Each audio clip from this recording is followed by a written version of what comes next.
Hey guys, how's everybody doing? Happy Friday. Happy Friday. Oh, today we're talking money, honey. We are talking finances for your business, making sure that you don't let your creative business get all jacked up for messy finances. Yes, one of our favorite conversations, right? I don't know about y'all, but I know for me and my business, I am just a creator. Like that's really all I want to do. Like just put me in front of the camera or put me behind a computer to do something. And that's where I really want to spend my time. Like I don't really want to be talking money, but guys,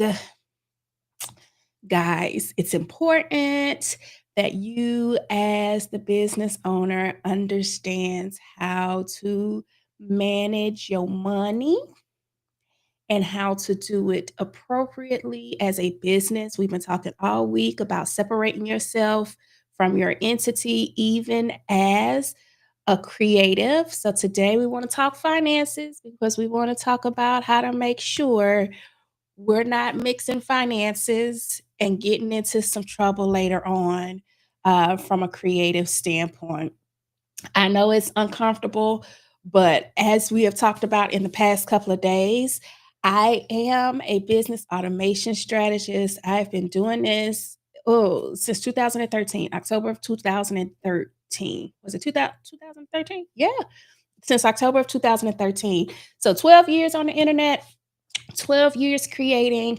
And one of the things that I can tell you is that money can get you in trouble if you do not do it properly. And once you have your money situated, you will feel a lot better and be a lot freer to create. So, one of the things that I want to do in this conversation today is give you some insight into how to make sure you are appropriately separating your finances, talk about your banking options as a creative entrepreneur, and then give you some tips on how to automate that.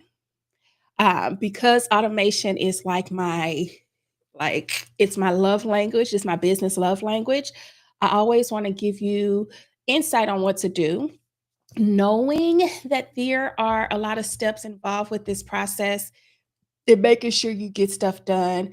I also want to make sure that I give you some tips and some strategies on how to make sure this is automated, automated in its best regard. So, as you're hopping in, we are all over the place. We are on Facebook, we are on YouTube, we are on TikTok, and we are on Instagram. So as you are hopping in, be sure to drop your name, your company name, and what type of business you run down in the comments so I can say hi. I have Instagram open and another screen, trying to put it like side by side so that I can see you all, so I can at least see the chat. And then I've got TikTok opened over on my phone so I can see that as well. So we are going to be able to see everything today, hopefully, and make sure that I don't miss any comments. So let's hop in. I'm going to actually make this bigger. I don't like this small.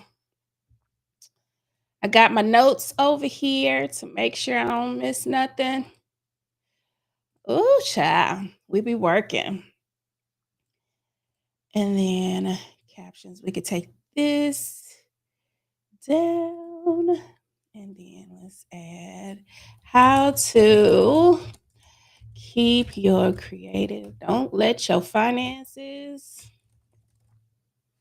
messy finances, take down your creative business. Y'all, if it ain't spelled right, it's because I'm typing on the fly. All right, let's go. Let's hop into today's content. So, if you are running a creative business, the past couple of days we were talking a lot about structure. Structure in making sure you're formatted correctly or formed. What's the word I'm looking for, y'all? It's Friday. Making sure your business is formed correctly so that you can have some personal separation from your company. I know as creative entrepreneurs, I myself, I own a marketing agency, but I'm also a content creator. I'm an influencer in the interior design industry. And I know a lot of times when we are doing work that is just based off of a service that we offer or a personal skill that we have, that sometimes the waters can get a little muddy if we're not careful in how we structure ourselves to make sure we are actually set up in a way that is proper for our business model. Yesterday, we talked about how to make sure you are showing up professionally. If you've missed any of those conversations, you can catch those over on YouTube on Biz Chat with Kay. The replays are up. We are putting these out and working at the same time. So branding and stuff like that will be updated over time. But those are important conversations. And that kind of leads us in today's conversation where we talk about finances. Because after we have our LLCs in place, which I am always going to recommend as a business owner, you have an LLC in place. Once we have our LLC in place, and we have set up like our address, our phone numbers, and stuff like that that we talked about. We have to open business bank accounts because we need to make sure that the money that we earn through the LLC is separate from our personal finances, because we don't want to run into tax problems and stuff like that later on. So, a few of the things as far as compliance is concerned, I'm one of those creatives that is going to beat you over the head when it comes to compliance, because I don't ever want you to be in a position where your business suffers just because of something that is administrative. Okay. So, understanding compliance is going to be important for you as you start to bill out for services or sign contracts for brand deals and stuff like that, because you need to make sure that when you're signing this work and when you're getting paid, that it's going to the right place. Okay. One of the legal parameters or some of the compliance things that you want to think about as it relates to making sure your business finances are separate is that when you separate what your business earns through the LLC versus what you might get paid from like a W 2 or something like that, it protects your personal assets. So if you have an account established for your business, then when you send funds to that business account, that is the only thing that is attached to the actual business. If you send those funds to your personal account, if something happens, you miss a deadline, we always talk about I know here in Texas, they're going to come for you as a small business. They are not going to let you miss these compliant deadlines and stuff like that.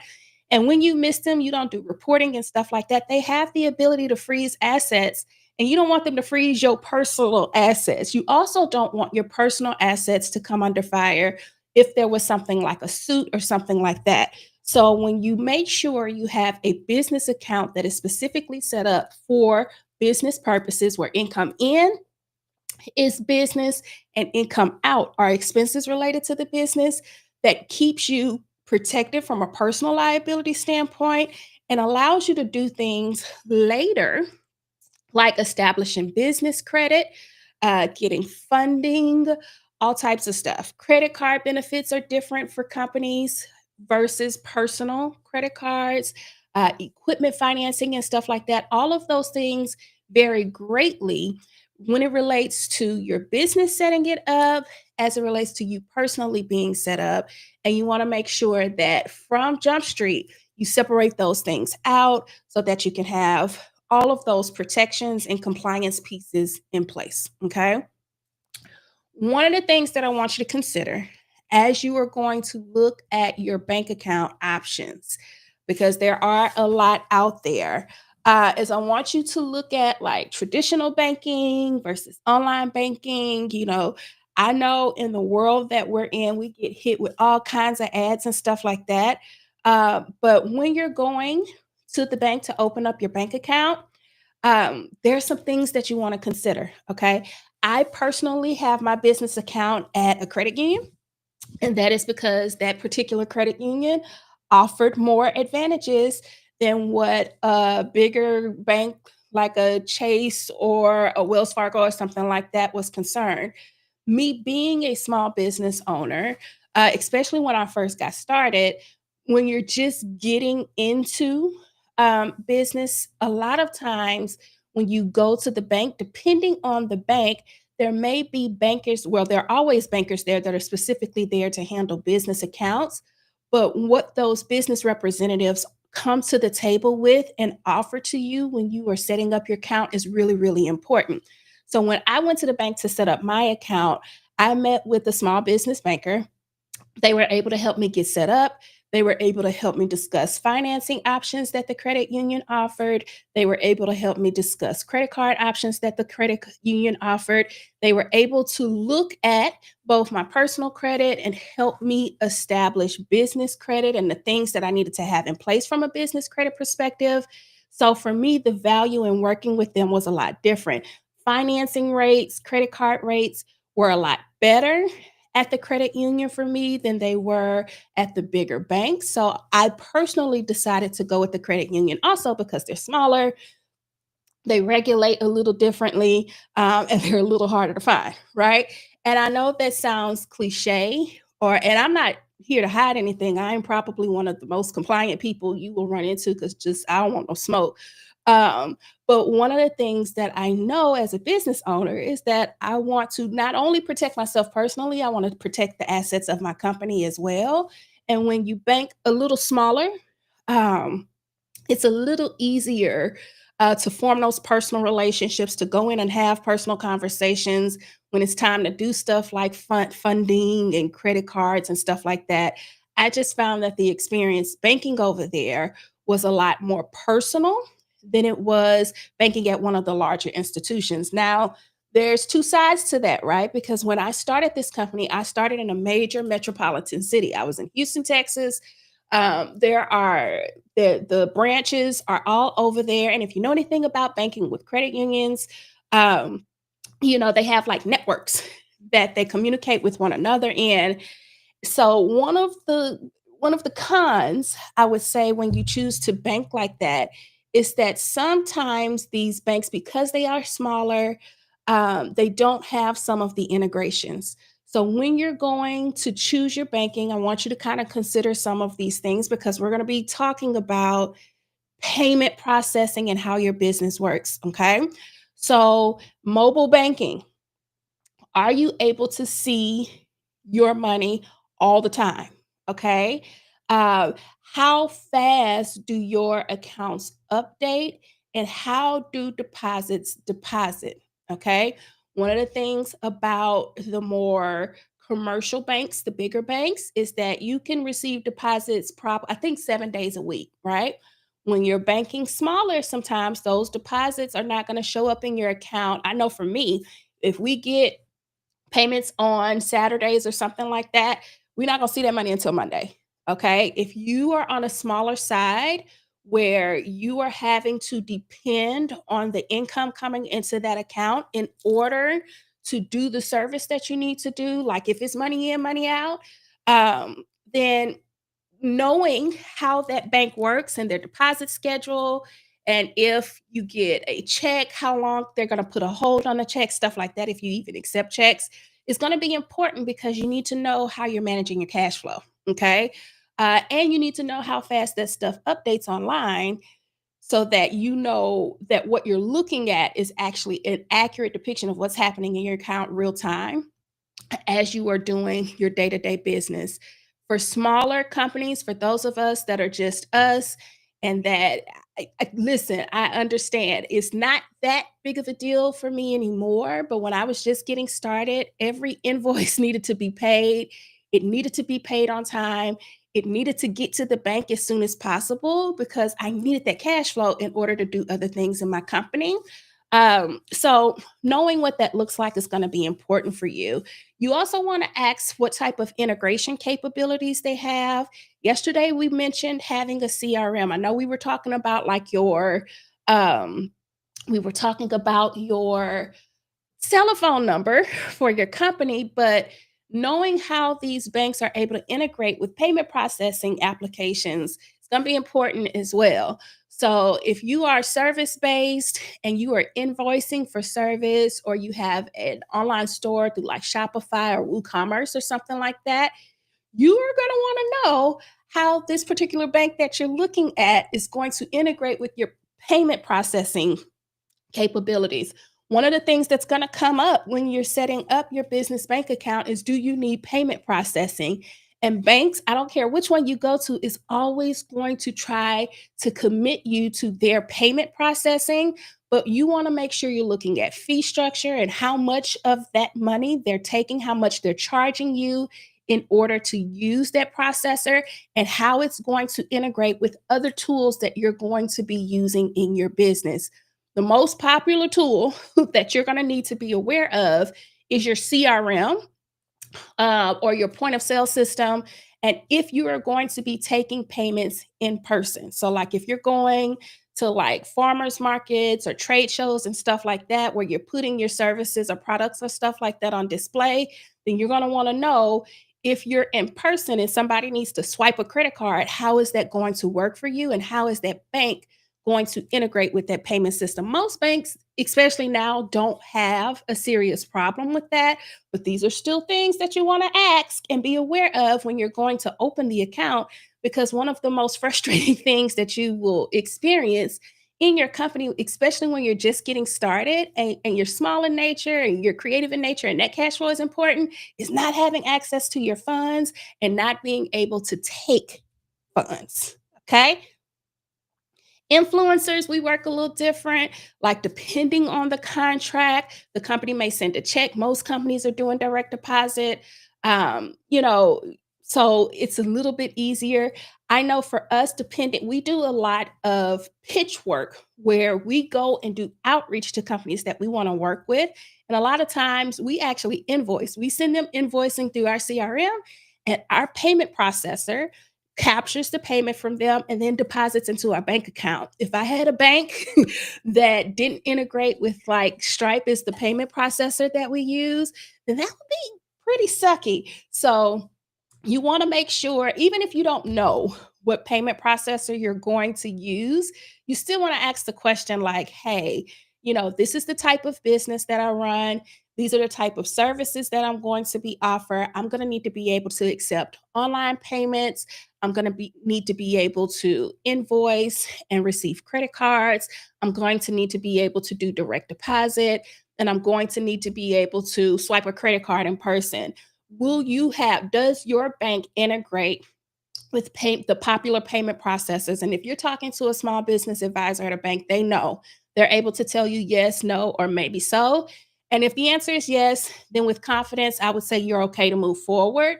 I would just say, while you're there, make sure you ask those questions, because you don't want to be in a situation where you've set up your CRM and then you go to connect your payment processor to your bank and you find out that they can't deliver the funds to your bank. Really frustrating. That is not a place that I would want you to be in. Okay. Also ask about the fees, how much they're going to charge you in order to have this account, right? Bank accounts are not free.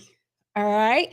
So, as a small business owner, especially in the business sector, you want to know, and they're going to ask you, how much deposits do you think you're going to make? How many deposits, or how much income do you think you're going to deposit into this account every month? If you're just getting started, sometimes that is hard to answer. But if you've been in business for a little while, you know what your income looks like, or you should know what your income looks like on a monthly basis. And most banks will have accounts set up and fee structures in place based on the amount of revenue that you're bringing in every month. And you want to make sure you have the best account based on the amount of revenue that you're going to bring in on based on the amount of revenue that you're bringing in every month, and based on the amount of transactions you're going to have to make every month through this bank account. So, your business bank account and how you spend money is going to be a lot different than how you spend money in your personal account.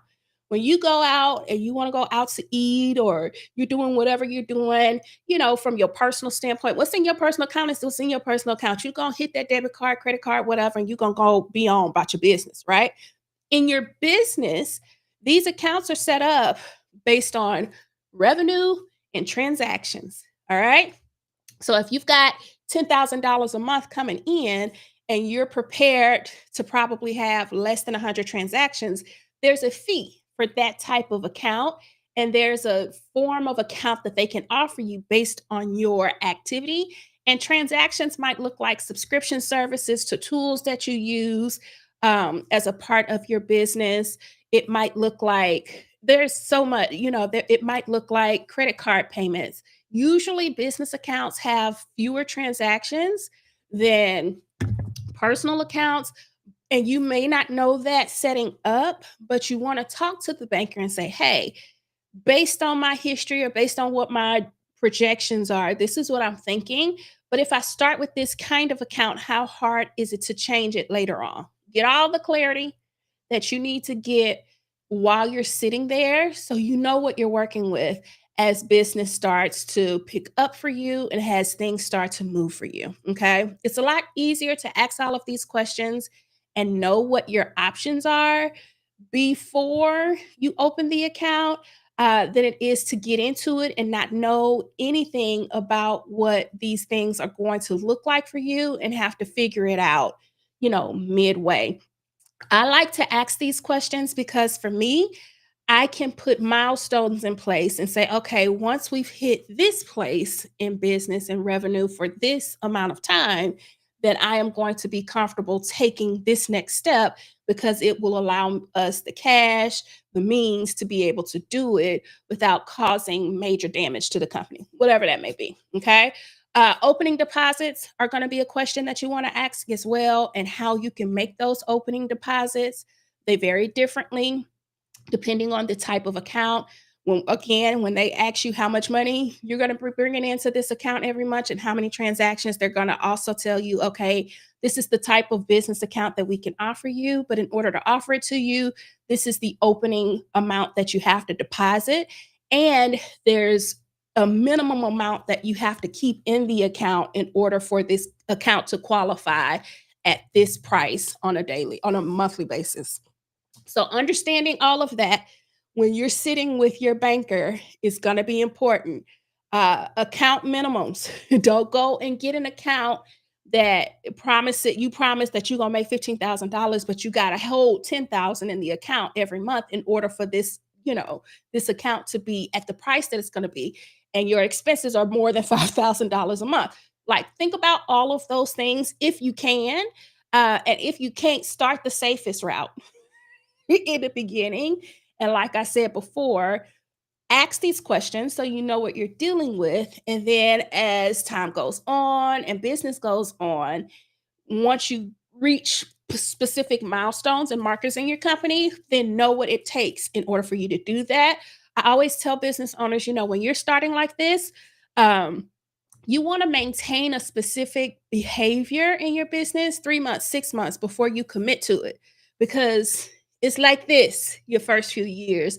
And you don't want to commit to something at one point and then that's not something that is maintainable or consistent in your business. We want to look at trends, and that's a whole nother conversation, but you want to look at your performance and your behavior of the company before you make those big commitments. So if you don't know, then I always say start on a lower tier, know what it takes to get to the ideal place, and then planning your business to say, okay, ideally, I would like to be here by this point. In order for me to get there, it's going to take me doing this daily, weekly, whatever, in order to accomplish this goal. And then once I get there, then I can go back to the bank and say, okay, I want to do this. All right.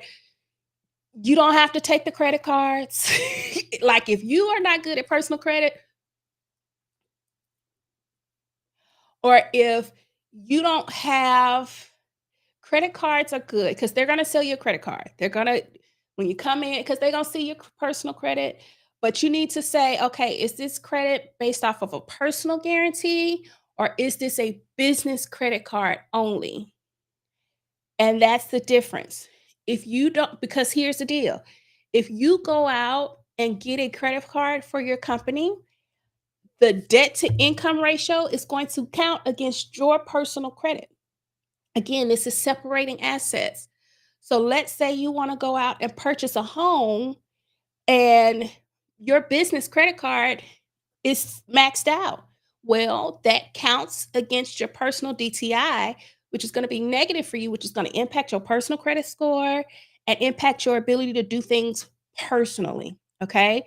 Anything credit funding that you want to do for your company, you want to do that on the company. So when you go in to open your account, if the bank says, hey, we have this credit card at this percentage, we give you this bonus if you spend this much in this amount of time, and we've got this amount of money we can give to you for opening the account, is that business only or does it require my personal guarantee? And if they say, oh no, this is completely on the business, which if you're brand new, don't trust it because you don't have any business credit established. There's nothing in place that says what your business can do yet. If they say, oh no, this is business only, read the fine print, boo. Most banks, especially the commercial banks, do have like incentives for small businesses and stuff like that. There are some credit unions, which is why I tell people all the time, look at the credit unions. There are some credit unions that do special stuff for businesses too. Just get clarity. Just get clarity and make sure it's not on your personal guarantee and that it's on the company only. If you do that, then you're good to go. Another thing that you want to consider when you're going to get your bank account is how you're going to be doing transactions. I do work internationally. We got clients in the UK, we've had them in Australia. Um, those currencies are different. So you need to know how your bank is going to act with those currencies when they come in. And you also want to be looking at your payment processor to ensure that they can handle those international currencies as well. Just ask if you intend to do international business, you also want to make sure that your company is licensed and set up to be able to handle international business. But while we're talking about finances, just ask the questions. I might have a customer in Sweden. How does that work? You know, and let them tell you. Okay. Um, we talked about integration with the platform. So now that you kind of know how to vet your bank account or the person or the bank that you're looking at to open your account, let's talk about some of the documentation that you're going to want to have that most banks are going to ask for when you come in. Now, before we go there, I always tell people, and a lot of people don't like this. Okay. I learned this from our real estate broker. Okay. Uh, go to ask questions of three different people. Don't give up your credit, your information, or anything until you've had these conversations with three different establishments so that you can be at least three, so that you can be well informed. Okay. Shop your accounts. You are talking about spending money and protecting your business money. You need to know that you have the best option available to you. And if you don't shop it, how do you know? How do you know? If you go with the first one that comes to mind, if you just sign up for Wells Fargo, Chase, Bank of America, Capital One, whatever, and that's the only people that you talk to, how do you know that that's the best option for your company if you haven't shopped them? So shop the banks. Go and ask all of these questions from all of the different institutions and write it down, take your notes, and then determine based off of what information you get back, which one is going to be the best for you. Once you do that, then confidently you can go to whatever bank that you've went to and get with the banker and say, "Hey, I'm ready to move forward to give up that personal information." Don't It's almost like buying a car. Don't give them nothing until you have the information that you need. Um, and shop around. I would recommend doing a couple of credit unions. I would recommend doing a couple of commercial banks and see what they offer. They're going to ask you about credit scores and all that stuff. Give them a range. But make sure you go and kind of vet these institutions so you get what's best for you. This is all about you and your company and starting off well and see how it goes. And then once you have the information, figure out what documentation they need in order for you to come and open the account and then move forward at that point. Okay. Now that you know how to do that, let's talk about the documentation. Okay. When you're going to form your bank account as a business owner, depending on how you're set up, if you're set up as an LLC, and we'll use LLC as the example because that's what I have. Okay. When you're set up as your LLC, you're going to have your LLC, which you're going to have your business formation documents. When you get those back, it's going to give the formation date. It'll come from like the Secretary of Treasury. And then you'll have all this stuff. Just take all those papers with you. Okay. I just take everything. It comes in like a little folder. Just take it all with you. Okay. You also want to take your personal ID because you're going to need it. And then from an LLC perspective, make sure you have your EIN, um, so that you can take that to the bank as well. Yesterday, I remember yesterday when we talked, we said the EIN is the company's social security number. Okay. And that is how you want to open the account with the company's social security number. So that's your EIN, your taxpayer ID. Okay. Those are the minimum requirements. You're going to find out what additional requirements are required when you go and have these conversations with the institutions when you're doing your research to figure out where you want to open. Okay. You're going to need to know how you can deposit your opening deposit, whether they want cash, check, or if they're able to do a transfer from another account. You need to know that so you can have those funds available with you as well. Um, and then once you know and you've decided what institution you're going to work with, you're going to gather up all that documentation and go meet with them in person and officially open your bank account. Woohoo! You're ready. Okay. Not quite. You can't take payments yet because the bank account ain't open yet, but you're at least on your way to be officially separate from your company. Okay.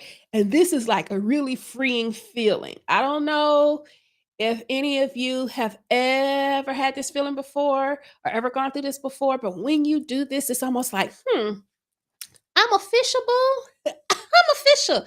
And if that's the case, when you do it, then you can go and connect to your payment processor and start running it up. Okay. But hold on. All right. Hold on.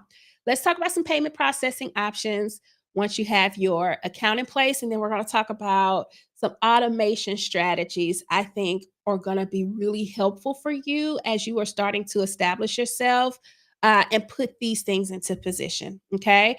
Payment processors popular for like small businesses, PayPal, Stripe. If you're using PayPal, you can get like business debit cards and stuff like that from PayPal. Just use PayPal as the payment processor. You need to transfer those funds to the bank. PayPal is not a bank, it's just a payment processor that offers things like a bank does, like a debit card, to be able to access your funds. But you don't want to leave those funds in PayPal because PayPal is not considered a bank. It's just a payment processor. Okay. So if you ever want to get funding and want to show proof of income, you need to have that money in the bank. Okay. So open PayPal, get your coins, and transfer it to your bank account. Okay. Most transfers through your payment processing, you can set up to be next day or something like that. I know with PayPal, you can go in, if you accept the payment, you can transfer it to your account right away for a small fee, or you can transfer it and wait for a couple of days. When we were using PayPal as a payment processor, we would just wait the couple of days. Most times, if you request a transfer before a certain time of day, it'll be in your account the next day, especially if you deal with the bank that's easily transferable too. So if you set up PayPal, Stripe, they're going to ask you for your business and you want a business PayPal account, not a personal PayPal account. When you set this up, they're going to ask you for all your business information, just like the bank did. They want the business company name, the address that you got from iPostal. They're going to want to know the phone number, who's going to be the person that's responsible, which in most cases is going to be you, who's the contact person for the company, and they want the EIN. They want the EIN. Once you've set that up, they're going to ask you to attach a bank account, and you will then put in your bank account information via routing and checking number. They will do some verification with you. They're going to make small deposits and withdrawals. They're going to ask you for what that amount looks like. And then once that has taken place, you'll be able to use that processing tool as a payment processor. Okay. Benefits to using PayPal: it's quick to get started. But again, it's not a bank. It's not a bank. So even though you can get that little debit card, friend, uh, transfer that money to your bank account and swipe your card from your bank account. Okay. You need proof of funds. They do offer things like PayPal credit, for like my coaches and consultants and stuff like that that have high ticket um high ticket offerings. You have the ability to offer PayPal credit where they can do all the payment processing with the customer, go through all the credit stuff. You get your funds right away, and then the customer can set up like payment plans and stuff like that with PayPal. Nice to have. Um, Stripe is another popular one um, that you can use. Stripe, I would tell you, Stripe. uh, I've not had this issue with Stripe, but I have seen the horror stories with Stripe. And Stripe people, all right, I hope y'all listening. Um, Stripe will there's things called chargebacks. If you have a conflict with the customer or something like that, Stripe will just go in and take that, is what I've seen people say. They'll just go in and take the money back, and then, you got to figure it out on the back end with all the investigation and stuff like that. I've never dealt with that, and I offer ticket pricing, but I'm also very clear. I have contracts in place with customers, and I also don't offer a service that is highly disputable. Okay.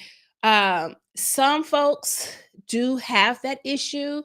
I've not experienced it before, but I want to be transparent and say that that is something that I've seen as far as feedback is concerned, but it's not something that I have experienced. One of the things that I like about Stripe, especially in my current setup as the consulting side of the business, is that because we offer such high ticket offerings, on the consulting side, Stripe has options that you can turn on, like Klarna and Affirm and stuff like that. It's a really popular option for like Shopify and stuff like that, that gives people unique ways to pay that you ain't got to figure out on your end.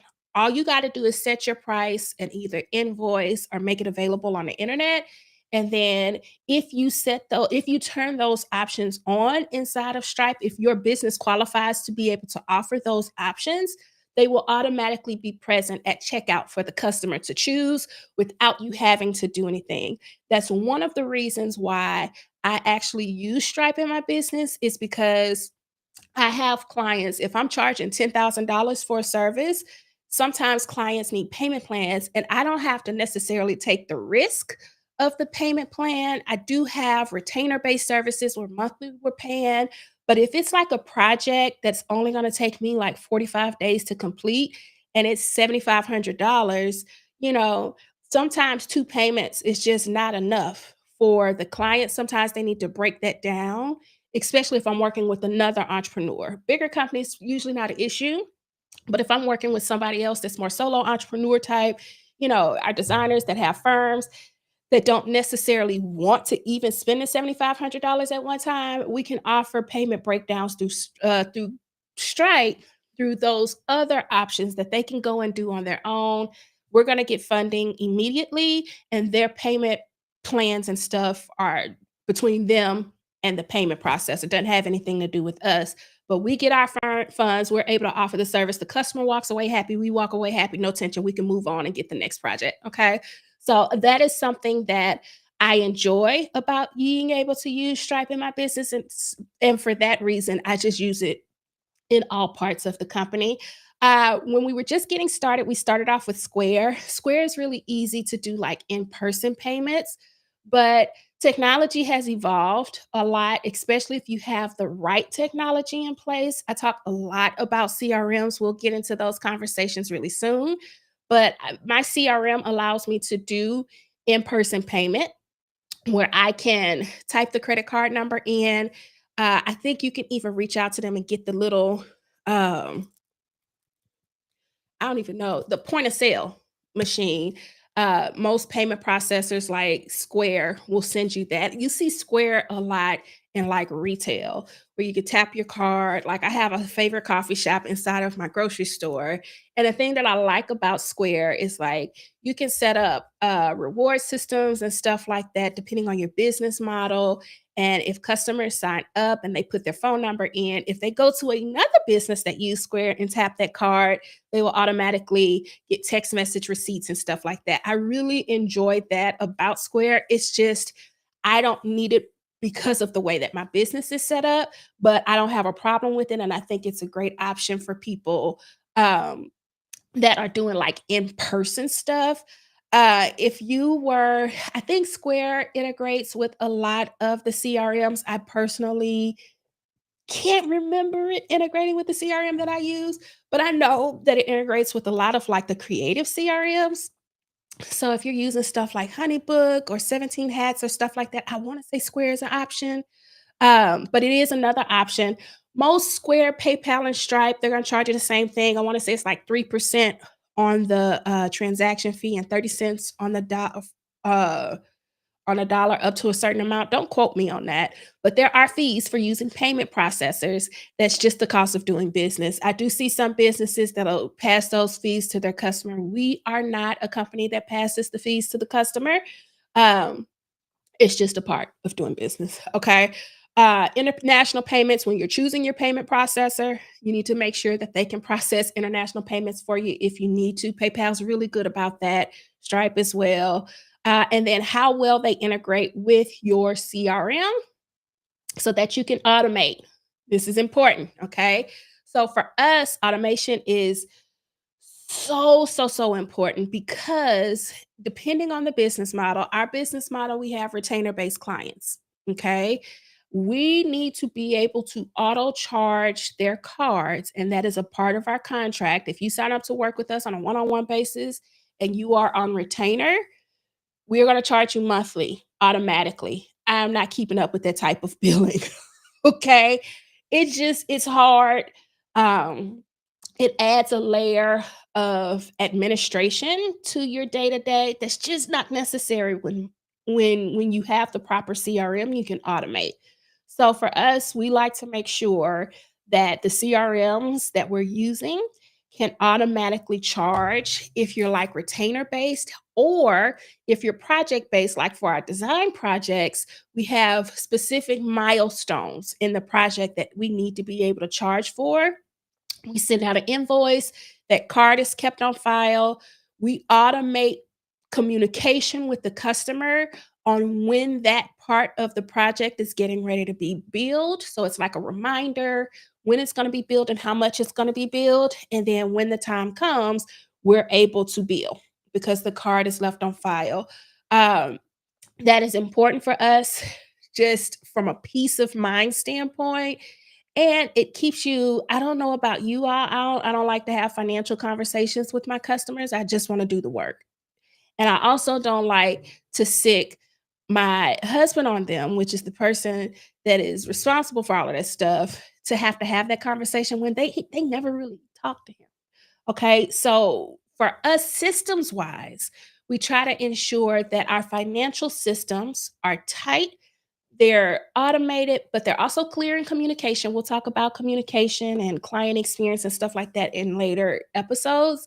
But we like to make sure those things are in place so we don't have to have uncomfortable conversations. When we started automatic paying, billing, it automatically charged, automatically deposits to the account. We can depend on those things being done. There are payment reminders that come up. If a payment fails, we are notified that the payment has failed, and we can send out automatic communication to the customer that the payment has failed for them to be able to change out their credit card.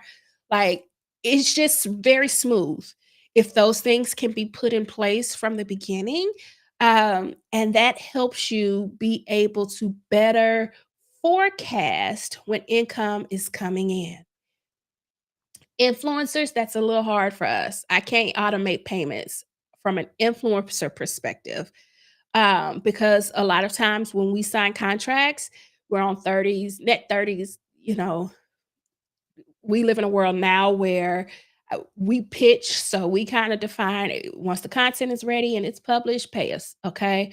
But it's not automated per se, but we use the same system for billing so that when the money comes, it automatically transfers to our account based on the payments, based on the deposit schedule that we have set up through the payment processor. Um, Expense tracking is another one that you wanna make sure, you are automating. Once the bank account is set up, you got payments coming in, you know, A lot of us have subscriptions and credit card payments and stuff like that. You need to connect that to some type of bookkeeping system, QuickBooks, Zero, something that will help you organize those transactions weekly, monthly, because you are going to have to account for every dollar that comes through this bank account. And I can tell you from experience that you do not want to be sitting there trying to figure out, "Well, when was this what did I do with this and why did I do it?" Now, girl, that is not where we want to be. We want those transactions when we create a sale in our CRM, that sale needs to be recorded in QuickBooks. When we swipe that card or send out a check or pay a vendor or something like that from the bank account, that needs to be recorded in QuickBooks. If we have costs and things that we have to go and purchase for business, those expenses need to be automatically recorded in QuickBooks. So then we can go in, set up automatic categories in QuickBooks, train the system to recognize those transactions. We go in once a month, review those transactions, approve them, reconcile for the month, and move on. There's nothing worse, nothing worse than having to do all of that type of reconciliation at the end of the year. You know, if you have a bookkeeping system, um, if you use your credit card, take the receipt. Well, the credit card should, the trolls transaction should be going in too. But take the receipt, take a picture, attach it to that credit card transaction, and move on. Okay? That needs to be as automated as possible. Is it gonna record and reconcile for you? No, but you can at least automate getting the transactions into that system so that it is easier for you to manage and organize later. Okay. QuickBooks, I know it ain't the easiest for most people, but if you are able to manage, most subscriptions have receipts that they're going to send you an invoice once they make you pay. Just download that, put it in a little folder, and keep it. You need it for tax purposes. And then once you're done, you run your reporting at the end of the year, let your bookkeeper go inside of there, get all your stuff together for taxes, and you're good to go. All right. So those are my tips today for making sure, one, you're choosing the right type of bank account. We had a nice little conversation at the beginning of the live that was specifically about how to get your bank account, what things you want to consider. And then once you have your bank account, how to connect that into your payment processing so you can start earning money through your business. Okay. So this week, we have gotten structured properly. We've decided that we are forming LLCs. We are in waiting, hopefully, for that paperwork to come back. We have learned that we need to have professional contact points in place via our emails, websites, addresses, and phone numbers so that when we go later to apply for credit cards and funding and loans and stuff like that, that our business is taken seriously. We have taken all of these steps to ensure that we're running businesses that we are at some point going to be employees of versus us being the business so that we can protect our personal assets and make sure that we are not going to run into any compliance issues by piercing our corporate veil. And then today we talked about making sure that our business is not messy as far as finances are concerned, so that the business truly starts to stand on its own. And when you start charging for whatever it is that you're charging for, you're compliant and your business is charging, not you. You're setting yourself up now to be tax compliant to take advantage of the many benefits that we've discussed in earlier conversations that LLCs get to take advantage of. Okay. So if you aren't banking the way that you should be based off of our conversation, it's not too late. All you got to do is go and make the change. If you have your business established, maybe you have the LLC, but you're sending money to your personal account. It's okay. Everything is fixable. Okay. Take the steps that you need to be able to go and open your bank account. Go vet you some banks and make sure that you're going to get the best for your bank. Open your bank account and then attach that bank account to your payment processing. If you are using PayPal as a personal account, change it, sis. Change it, okay? And if you're using PayPal like a bank, we got to fix that because PayPal is not verifiable income. It's just a payment processor. The loan officer is not going to say, "Oh, that's nice. You made $50,000 in transactions in PayPal." They don't care. Send it to the bank. They only trust the bank. Okay.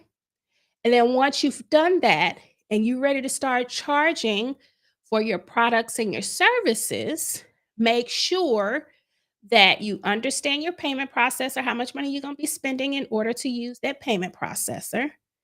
Automate as much of it as you can. And then get yourself in position to go and start creating content and all that other kind of stuff to start actually marketing for your company. Okay. Before we go there though, we're not streaming over the weekend, but before we go there, we need to talk about insurance. We'll talk about insurance on Monday.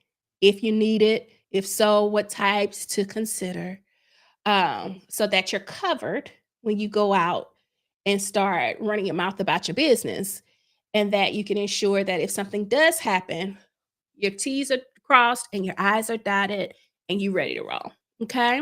So I hope this conversation was helpful to you. I hope you found it valuable. It's Friday, y'all. It's Friday. I got a couple of things to do for clients. And then by the time the next hour comes, I'm in the garden. I'm in the garden. But outside of that, thank you for sticking around for me today. I hope this conversation was helpful for you. And I will see you back here same time on Monday. We're going to talk a little bit about insurance. Um, and then we'll get into how to start actually making some moolah. Enjoy your weekends, friend. And I will see you back here next week. Bye now.